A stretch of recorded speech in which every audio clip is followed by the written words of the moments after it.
Vamos trazer o colunista do All Sport para conversar com a gente, Renato Maurício Prado, nosso RMP, para tentar entender se o Flamengo e o Palmeiras, nessa polarização que a gente vem vendo nos últimos anos, podem estar vendo o Botafogo quebrar essa situação de hegemonia. Bom dia, Renato, seja bem-vindo ao nosso de primeiro. Um prazer tê-lo mais uma vez com a gente. Bom dia, Zan, bom dia, PVC. Olha, eu acho que não é questão de poder quebrar, eu acho que já quebrou. O Botafogo simplesmente tomou conta do Campeonato Brasileiro. Só se ele, Botafogo, entrar no curto-circuito aí, que o próprio PVC estava preocupado, e cair absurdamente em produção, porque está sobrando no Campeonato Brasileiro. O Palmeiras, gente, vamos combinar, o Palmeiras não merecia ganhar o jogo de ontem, não, gente. Não merecia. Não. Achou um gol no final, sabe? Deus sabe como, na última jogada. O Botafogo está jogando muito mais do que qualquer outro time no Campeonato Brasileiro. Não vou nem comparar com o Flamengo, que aí é covardia. Mas está jogando mais do que qualquer outro time com folga. Então, para mim, é o seguinte, a briga é pelo segundo lugar. A briga é para quem... O Botafogo é o Max Verstappen do Campeonato Brasileiro, na Fórmula 1.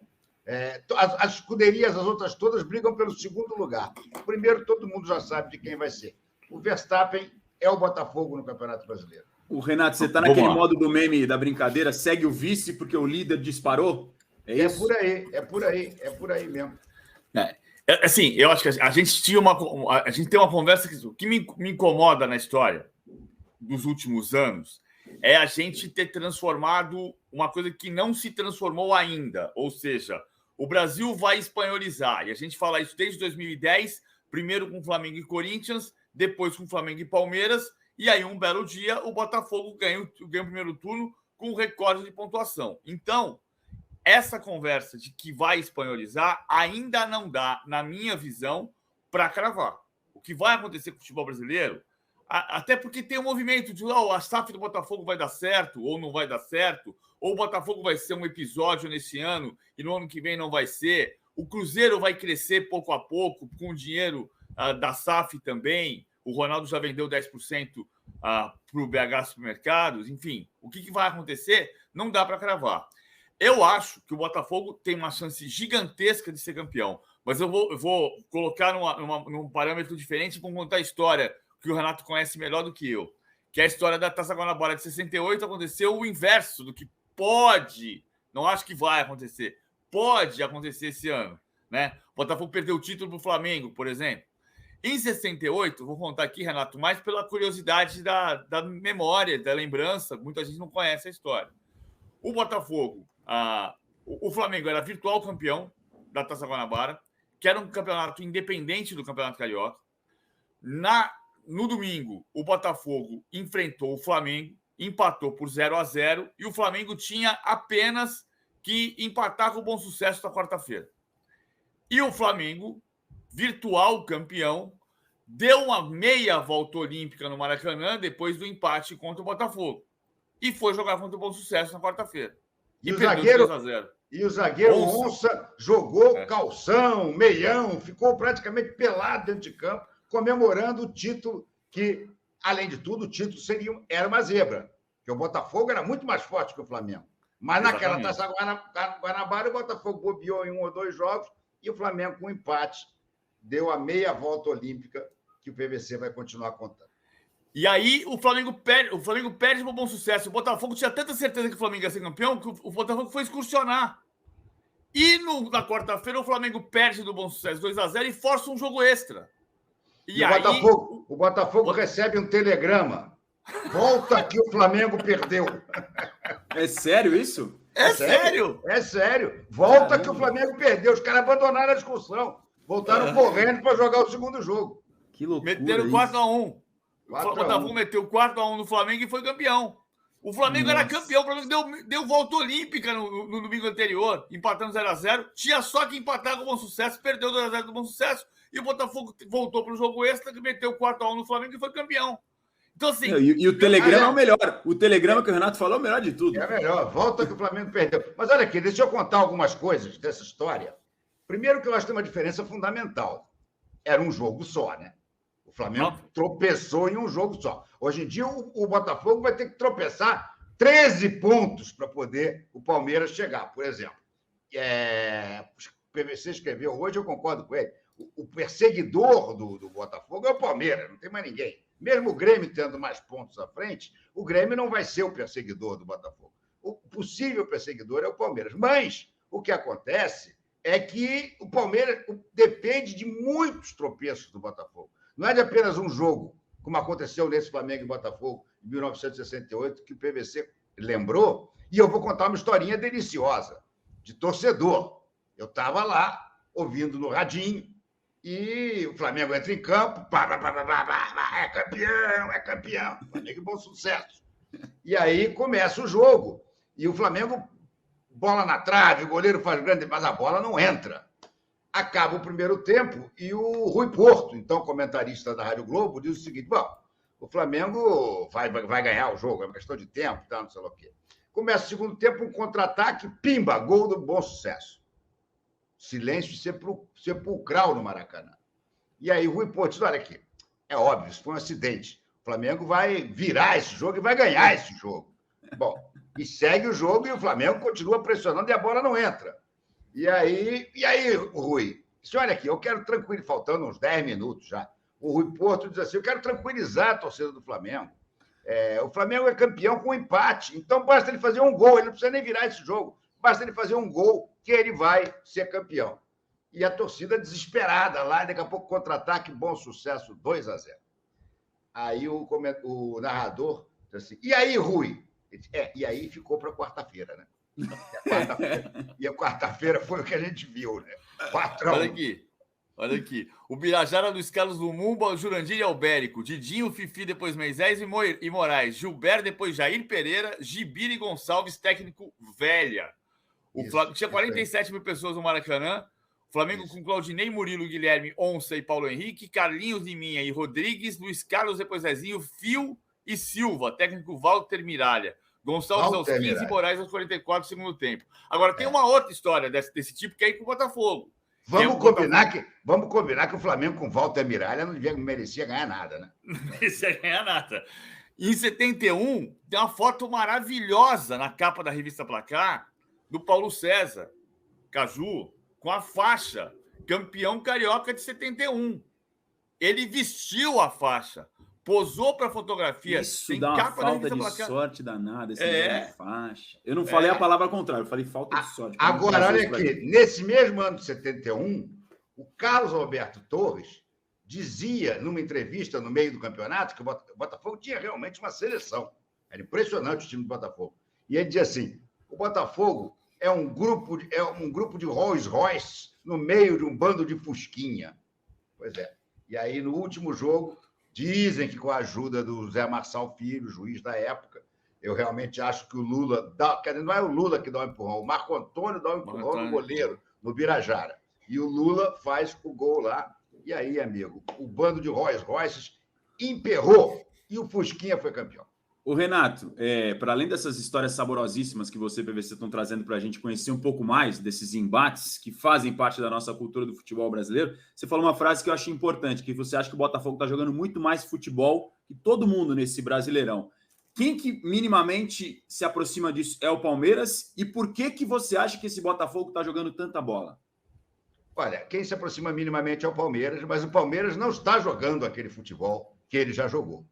O Palmeiras é um time que consegue resultados, como a gente viu nesse último jogo contra o Cruzeiro, mas não está jogando aquela bola. E eu acho que o Botafogo ele é vamos dizer, um somatório de coisas que deram certo. Primeiro, a escolha do Luiz Castro. O Luiz Castro é um baita técnico que conseguiu pegar um limão, que foi a eliminação do Botafogo das semifinais do Campeonato Estadual, e transformar numa limonada. Ali ele arrumou o time, ele ganha a Copa Rio e começa o Campeonato Brasileiro já voando. E a segunda, que eu acho muito importante também, tanto quanto a chegada do Luiz Castro, é a formação do time. O time do Botafogo foi muito bem formado. E aí tem a parte toda lá do Mazuco, do scout, que é inegável o trabalho, né? Quer dizer, eles foram buscar um bando de jogador que ninguém sabia, quem aqui dizia quem era Tiquinho Soares antes do início do campeonato? Ou apontava o Tiquinho Soares como um jogador capaz... Contato momentaneamente com o Renato. Perdeu? Voltou, voltamos. Eu estou ouvindo vocês. Perdão, eu que perdi aqui. Então, você vê, Tiquinho Soares, para mim, é o maior exemplo. Quem sabia que era Tiquinho Soares? Ah, não, atacante, tá, Portugal, mas, pô, alguém apostaria no Tiquinho Soares? Palmeiras e Flamengo apostariam no Tiquinho Soares? Não. O Botafogo foi lá e escolheu o Tiquinho Soares. Eduardo, também. Marçal. Lucas Perry. Lucas Perry foi goleiro de São Paulo, gente. E o Rogério Ceni mandou embora.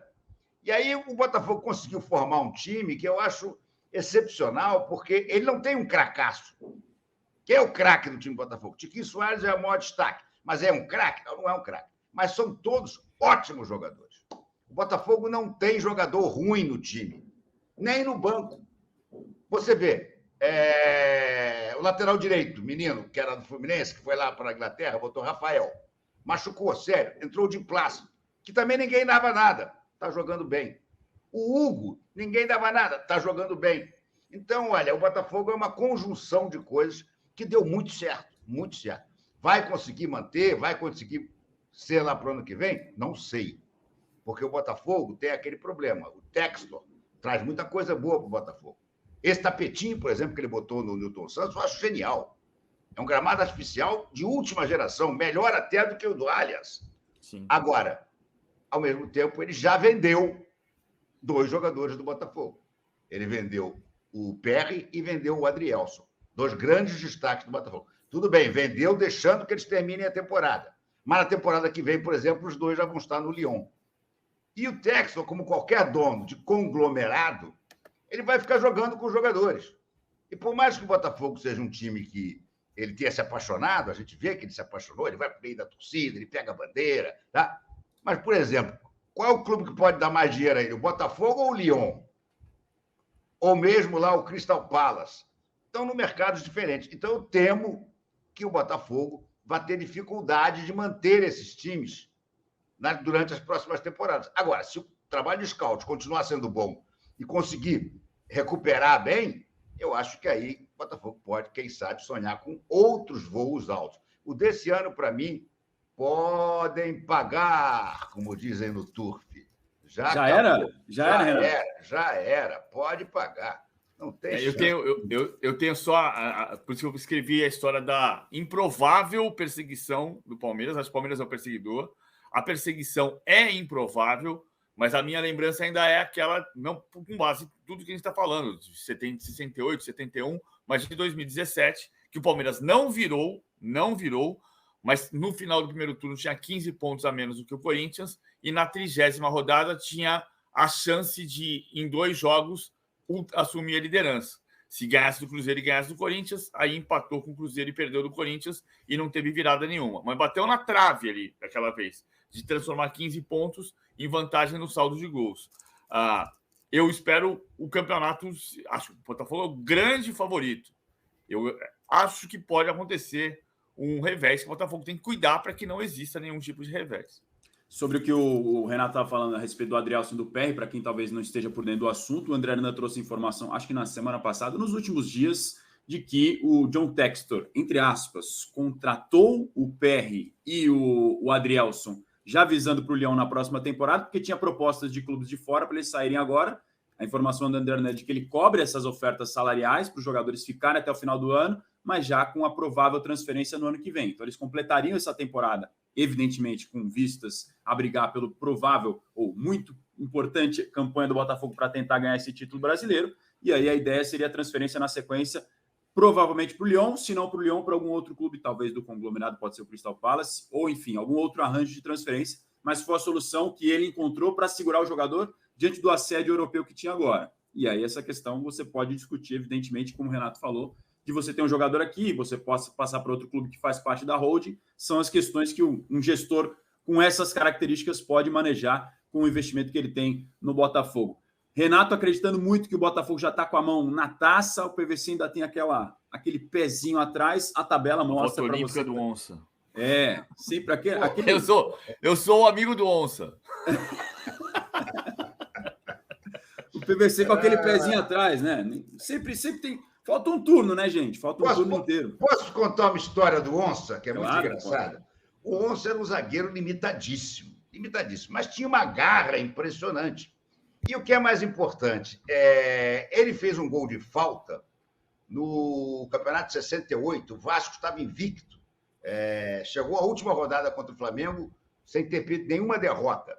E aí o Flamengo vai e ganha do Vasco de 2-1, de virada, com um gol de falta do Onça. O primeiro gol do Flamengo é um gol de falta do Onça, lá da intermediária. Pois bem, a partir daí, a torcida do Flamengo achou que tinha um grande cobrador de falta. E, para ser justo, ele até fez um outro gol de falta contra o Bangu. Então, toda e qualquer falta a favor do Flamengo, a arquibancada vinha abaixo. Onça, onça, onça. Ele nunca mais acertou um chute sequer no gol. Era na arquibancada, era na barreira, era em tudo quanto é lugar, menos no gol. Mas a torcida, toda a falta gritava onça, onça. Eu acho que a torcida só passou de gritar onça quando estreou o Zico. Era o Baroninho do Palmeiras e do Flamengo, campeão do mundo pelo Flamengo, sim, Baroninho. Sim. Em 82, eu lembro de um jogo no Canindé, Português e Palmeiras. O Baroninho batia falta no começo, que ele chegou de Bauru. O Baroninho era sogro do Christian, o Christian do Corinthians, campeão da Copa do Brasil em 2009. O Baroninho batia falta no começo, quando chegou de Bauru, e fazia gol de falta. No YouTube tem uma cena sensacional de uma defesa do Valdir Pérez. O Baroninho bate da intermediária, a bola vai no ângulo, o Valdir Pérez sobe e faz uma ponte, não larga a bola.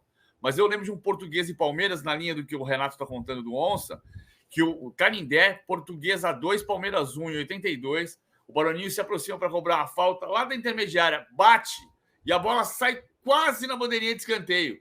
Mas tinha uma trave que estava ali por um acaso, daquelas traves de treino, estava lá na bandeira de escanteio. Ele acertou aquela trave. Lá no canto.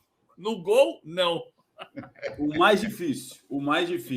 Ô, Renato, já te agradecendo demais pela tua participação com a gente no Dia Primeiro, vou aproveitar a sua presença para pegar seu voto na enquete que a gente fez mais cedo e que segue no ar, falando do clássico majestoso semifinal São Paulo e Corinthians. Quem que você acha que se classifica, Renato? São Paulo. Pode justificar a resposta, por favor. Acho que o time do São Paulo, com a chegada do Lucas, ele teve um ganho de qualidade impressionante, né? O Lucas é um jogador raríssimo, um jogador de Premier League e ainda jogando lá, né? Então, acho que ele ganhou bastante e eu vejo o Corinthians ainda muito dependente do Renato Augusto. Se o Renato Augusto sentir alguma coisa, complica. Em compensação, o São Paulo do Dorival, muito bem armadinho, até o time reserva, característica do Dorival, né? Ele arma o time reserva e arma o time titular. Ele fez isso no Flamengo, disputou com o reserva o Campeonato Brasileiro, chegou a ter muitos bons jogos. Ainda tem o Rames Rodrigues no banco, né? O Vanderlei olha para o banco e vai botar quem? Não, eu acho que passa o São Paulo. Renato Maurício Prado com a maioria aqui na nossa enquete, mais de 57% dos votos achando que o São Paulo passa, 43% acreditando no Corinthians.